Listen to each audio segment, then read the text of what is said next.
Hello everyone, welcome back to the new video. आज के video में हम बात करने वाले हैं डीवीएमएस के कुछ इंपॉर्टेंट क्वेश्चन के बारे में, जो कि आपके बीपीएससी टीआरई 4 एंड यूपीएलटी एग्जाम के लिए काफी इंपॉर्टेंट रहने वाले हैं। तो चलिए सबसे पहला क्वेश्चन देखते हैं।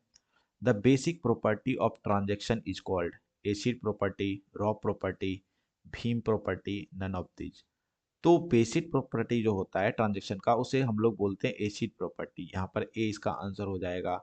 यहाँ पर एसिड मीन्स होता है, ए मीन्स यहाँ पर एटोमिसिटी होता है जो कि ऑल और नथिंग को बताता है। सी मीन्स होता है कंसिस्टेंसी जो कि वैलिड स्टेट को मेंटेनेंस करने का काम करता है। एंड आई मीन्स होता है आइसोलेशन। यहाँ पर एक ट्रांजेक्शन जो है दूसरे ट्रांजेक्शन को इफेक्ट नहीं करता है। एंड डी मतलब होता है ड्यूरेबिलिटी। मीन्स एक बार यदि कमिटमेंट हो जाए कोई भी ट्रांजेक्शन, वो जो है परमानेंटली वहाँ पर बना रहे, उसमें चेंजेस नहीं आता है। तो ये एसिड प्रॉपर्टी का डिफिनीशन हुआ, तो इसका आंसर हो जाएगा ए। नेक्स्ट क्वेश्चन हम लोग देखेंगे। A functional dependency is a relationship between table, attribute, row या फिर रिलेशन।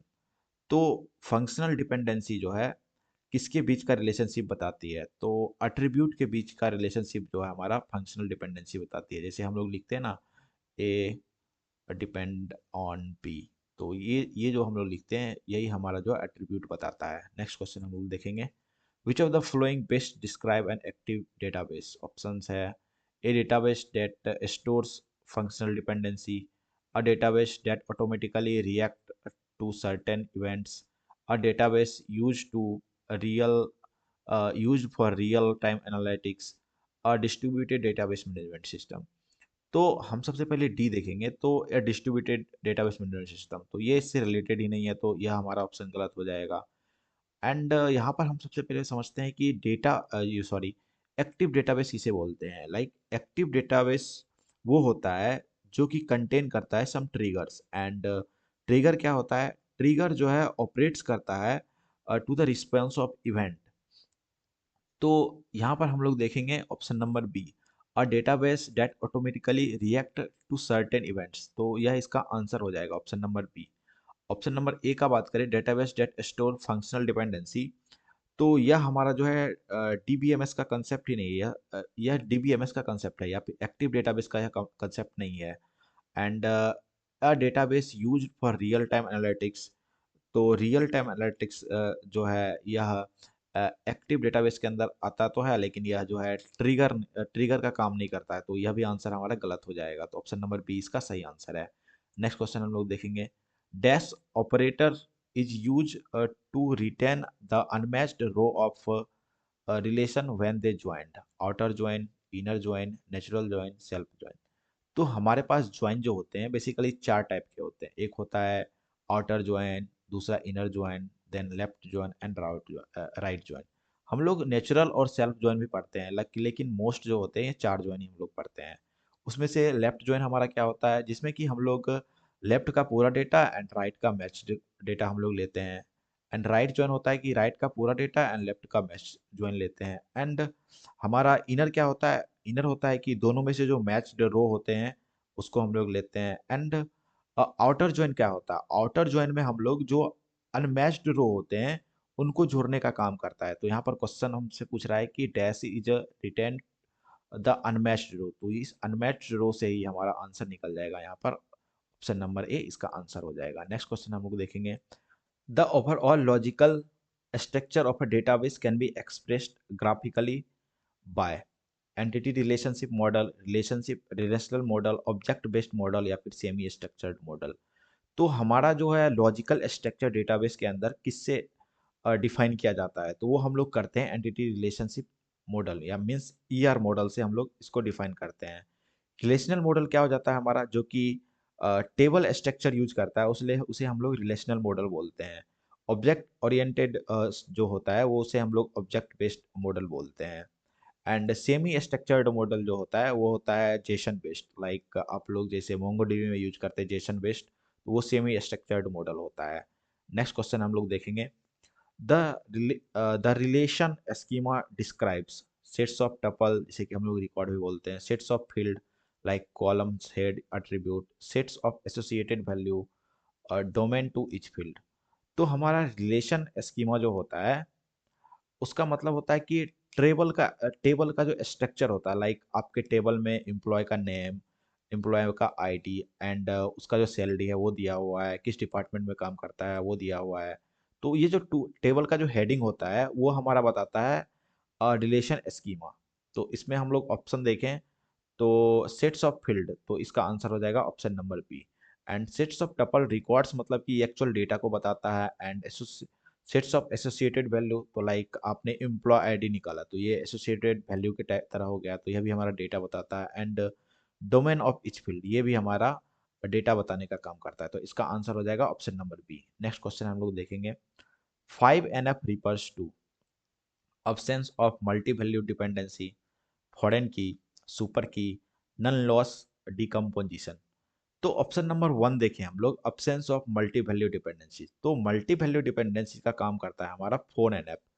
एंड फॉरेन की बात करें तो यह तो अलग कंसेप्ट है, ये जो है हमारा डिपेंडेंसीज में नहीं आता है। एंड 5NF जो है, सॉरी सुपर की जो है, यह भी हमारा की में आ जाता है, यह इसका अलग कंसेप्ट है यहाँ पर। एंड डी नंबर ऑप्शन देखें, नन लॉस डिकम्पोजिशन, तो ये इसका आंसर हो जाएगा। 5NF जो है इसको रिफर करता है। एंड नन लॉस डिकम्पोजिशन क्या होता है, लाइक ज्वाइन करने पर जो ओरिजिनल रिलेशन वापस मिल जाना चाहिए। मीन्स दो टेबल को हम लोग ज्वाइन करते हैं तो उसमें जो ओरिजिनल रिलेशन है उसमें कोई भी चेंजेज नहीं आना चाहिए, तो उसे हम लोग बोलते हैं नन लॉस डिकम्पोजिशन। तो ऑप्शन नंबर डी इसका सही हो जाएगा।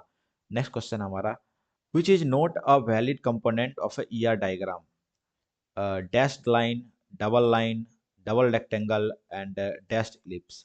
एक होता है हमारा इलिप्स। इलिप्स क्या बताता है, इलिप्स हमारा एट्रीब्यूट बताता है। एंड डैश्ड इलिप्स जो होता है वह हमारा डिराइव्ड एट्रीब्यूट बताता है। एंड सेम होता है एक रेक्टेंगल होता है, रेक्टेंगल हमारा बताता है एंटिटी को। एंड डबल रेक्टेंगल जो होता है वह हमारा वीक एंटिटी को बताता है। एंड डबल लाइन क्या होता है हमारा, डबल लाइन बेसिकली बताता है टोटल पार्टिसिपेशंस को बताता है double line. And shaded line जो होता है यह कुछ भी नहीं होता है इसके अंदर, यह वैलिड नहीं है, तो ऑप्शन नंबर ए इसका आंसर हो जाएगा। नेक्स्ट क्वेश्चन हम लोग देखेंगे। Assume a schema of employee table ID name department, department table ID and name. If there are 10 records in EMP table and 5 records in department table, then how many rows will be displayed in the result of flowing SQL?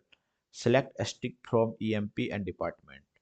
तो यहाँ पर दो table दिए हुए हैं हमारे पास, एक है EMP टेबल एंड दूसरा है department table. And EMP table के अंदर 10 रिकॉर्ड्स है एंड डिपार्टमेंट टेबल के अंदर 5 रिकॉर्ड्स हैं।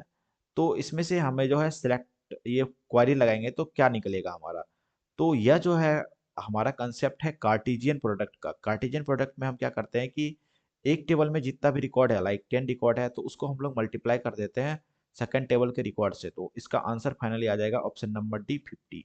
नेक्स्ट क्वेश्चन हम लोग देखेंगे। The instructor relation has 4 field, ID, name, department name, and salary. If we want to list all instructions ID, name, and salary, but no department name, which of the following operation would you use? Uh, Union, select, set different, and projection. तो basically हमारा जो है दो तरह से हम लोग select करते हैं। यदि हम लोग जो है रो फिल्टरेशन का काम करें तो वहाँ पर हमारा सेलेक्ट का यूज होता है। एंड यदि हम लोग कॉलम फिल्टरेशन का काम करें तो वहाँ पर हमारा प्रोजेक्शन का यूज होता है, मीन्स प्रोजेक्ट का यूज होता है। तो यहाँ पर जो हम लोग क्या कर रहे हैं, कॉलम फिल्टरेशन का काम कर रहे हैं, लाइक हमें जो है सिर्फ 3 कॉलम को डिस्प्ले कराना है, तो यहाँ पर ऑप्शन नंबर डी हमारा सही हो जाएगा, प्रोजेक्ट का हम लोग यूज करेंगे। नेक्स्ट क्वेश्चन हम लोग देखेंगे। Which of the following is incorrect with respect to a primary key in DBMS. तो डीबीएमएस के कंसेप्ट में संदर्भ में प्राइमरी की के रिस्पेक्ट में कौन सा इनकरेक्ट है इन चारों पॉइंट में से। पहला पॉइंट है, values in primary key can be never be modified और updated, every row must have a primary key value, no two row can have same primary key value, if a row is deleted from a table its primary can be assigned to a new row in future। तो इन सब में से कौन सा point जो है हमारा गलत है, तो सबसे पहले हम लोग बात करेंगे प्राइमरी की का। प्राइमरी क्या क्या होता है, प्राइमरी की जो कि यूनिक हो, जिसमें कि नोट नल ना हो एंड जिसमें कि डुप्लीकेट वैल्यू प्रेजेंट नहीं हो, वो हमारा प्राइमरी की होता है। तो पॉइंट नंबर यदि हम लोग ए देखें, values in primary key can never be modified और अपडेटेड, तो यह बात जो है हमारा सही है। तो ऑप्शन नंबर ए जो है, सॉरी ये बात जो हमारे गलत है। यह पॉइंट जो हमारा सही हो जाएगा। नेक्स्ट पॉइंट हमारा every row must have a primary key value.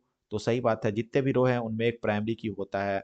Like no two row can have same primary key value, यह पॉइंट भी हमारा सही है, प्राइमरी की में ऐसा ही होता है। If a row is deleted from a table its primary key can be assigned to a new row.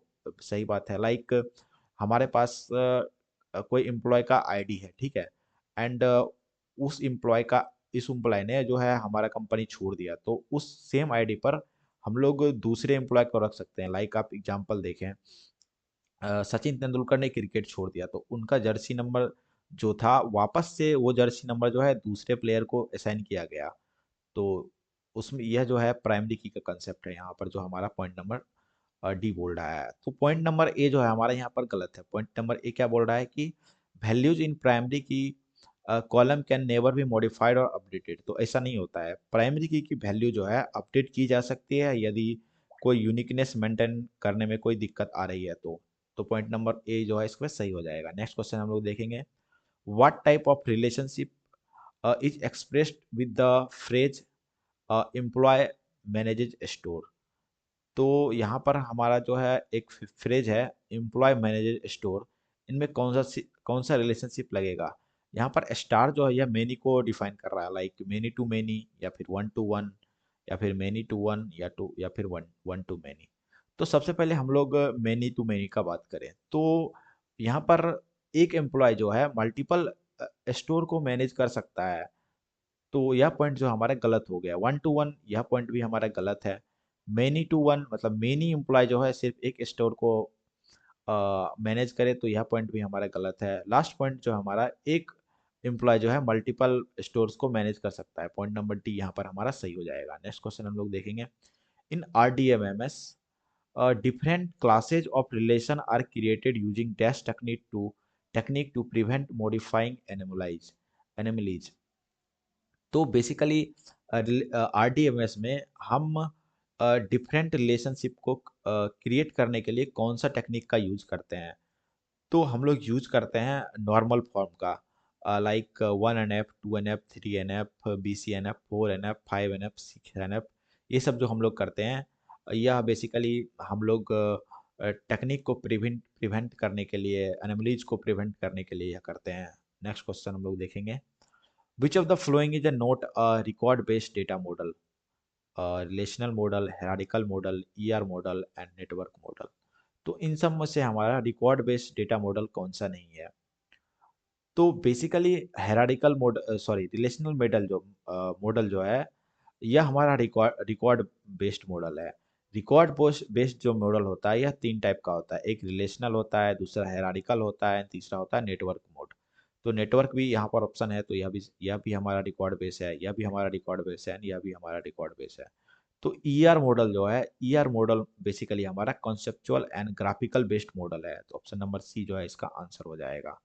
Next question हम लोग देखेंगे, if a transaction A holds a share lock R, if transaction B also request for a share lock on R, it will result in deadlock situation, immediately be rejected, be granted as soon as it is released by R। तो हमारे पास क्या है, एक lock, एक जो है transaction ए है, ठीक है, एंड यह जो है आर लॉक को यहाँ पर एक्वायर किए हुए है, ओके, एंड सेम टाइम पर जो हमारा बी ट्रांजेक्शन आता है एंड सेम बी जो है इस आर लॉक के लिए रिक्वेस्ट कर रहा है, तो इस टाइम पर क्या होगा हमारा, यह जो है इमिडिएटली ग्रांट कर देगा इसका, यह जो है शेयर हो जाएगा बी से बी।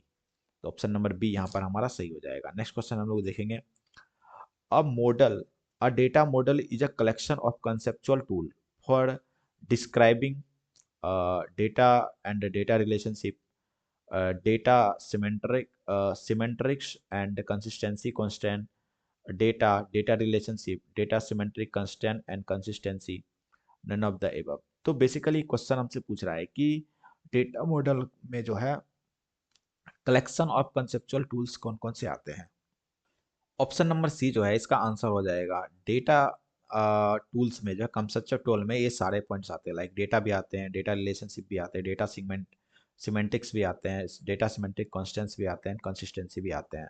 नेक्स्ट क्वेश्चन हम लोग देखेंगे, the difference minus operation remove common tuple from the first relation it this operation is commutative and associative, non-commutative and associative, commutative and non-associative, non-commutative and non-associative। तो basically हमसे question पूछ रहा है कि हमारा एक रिलेशन है, लाइक हमने जो है आर माइनस एस करा एंड एस माइनस आर करा। तो यह दोनों जो है, यह दोनों का वैल्यू जो है जरूरी नहीं है कि सेम ही आए, तो यह दोनों जो है वैल्यू सेम नहीं आएगा। तो इस रिलेशनशिप को जो है हम लोग क्या बोलते हैं, ये जो हमारा हो जाएगा option number D, non commutative and non associative, इसका आंसर हो जाएगा। नेक्स्ट क्वेश्चन हम लोग देखेंगे, which of the following is a not a valid correct category of DBMS, hierarchical, sequential, object oriented and relational. तो इन सब में से जो है कौन सा वैलिड कैटेगरी नहीं है डीबीएमएस का। तो डीबीएमएस में जो है वैलिड कैटेगरी आता है, तो वो होता है हमारा hierarchical and object oriented and relational. तो यहाँ पर ऑप्शन नंबर बी जो है हमारा सीक्वेंशियल, यह जो है फाइल ऑर्गेनाइजेशन मॉडल के अंदर आता है, यह हमारा वैलिड कैटेगरी के अंदर नहीं आता है डीबीएमएस के अंदर। तो ऑप्शन नंबर बी इसका आंसर हो जाएगा। नेक्स्ट क्वेश्चन हम लोग देखेंगे, which of the following is called as read write conflict, dirty read, lost update read, unrepeated read and uncommitted dependency. तो सबसे पहले हम लोग डर्टी रीड का बात करें। डर्टी रीड कब होता है? डर्टी रीड को जो हम लोग बोलते हैं, डर्टी रीड तब होता है जब हम कोई अनकमिटेड डेटा को रीड कर लेते, तो वो डर्टी रीड होता है। एंड लॉस्ट अपडेट प्रॉब्लम क्या होता है? जब राइट राइट कन्फ्लिक्ट होता है तो वो होता है हमारा लॉस्ट अपडेट प्रॉब्लम। एंड यहाँ हमसे पूछ रहा है कि रीड राइट कन्फ्लिक्ट क्या होता है। तो रीड राइट कन्फ्लिक्ट तब होता है जब हम लोग एक ही टाइम पर रीड भी कर रहे हैं, मीन्स एक जो ट्रांजेक्शन हमारा रीड भी कर रहा है एंड दूसरा ट्रांजेक्शन जो है हमारा मॉडिफाई भी कर रहा है सेम डेटा को। तो उस टाइम जो है ट्रांजेक्शन वन जो है उसको वापस से रीड करता है, तो वह हमारा जो है अनरिपीटेबल प्रॉब्लम के अंदर आता है, मीन्स वहाँ पर अनरिपीटेबल रीड होता है। तो ऑप्शन नंबर सी जो है यहाँ पर आंसर हो जाएगा। यह हमारा जो है रीड राइट कन्फ्लिक्ट को हम लोग अनरिपीटेबल रीड भी बोलते हैं। एंड थर्ड है हमारा डी ऑप्शन है अनकमिटेड डिपेंडेंसी। तो यह बेसिकली हमारा कंसेप्ट हो गया डर्टी रीड का। नेक्स्ट क्वेश्चन हम लोग देखेंगे, which of the following is true, इन सब में से कौन सा ट्रू है? अ रिलेशन टेबल में have more than one foreign key, a primary key is not a candidate key, every candidate key is a primary key, and candidate key is a minimal set of attribute whose values are unique. तो इन सब में से true कौन सा है? First point हम लोग देखें, और रिलेशन टेबल में have more than one foreign की, तो यह पॉइंट हमारा सही है। नेक्स्ट पॉइंट है हमारा primary key is note a candidate की, तो यह पॉइंट हमारा गलत है। प्राइमरी की जो है वो कैंडिडेट की होता है, हम लोग कैंडिडेट की में से ही प्राइमरी की को चुनते हैं। Every candidate key is primary की, यह पॉइंट गलत है। जरूरी नहीं है कि सारे जितने भी हमारे पास कैंडिडेट की हैं वो सारे जो है हमारा प्राइमरी की हो। Candidate key is maximal set of attribute whose values are unique, तो यह पॉइंट भी हमारा गलत है। कैंडिडेट की जो होता है minimal sets of values attribute होता है।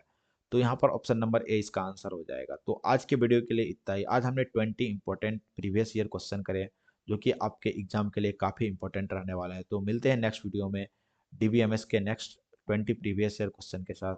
तब तक के लिए बाय बाय।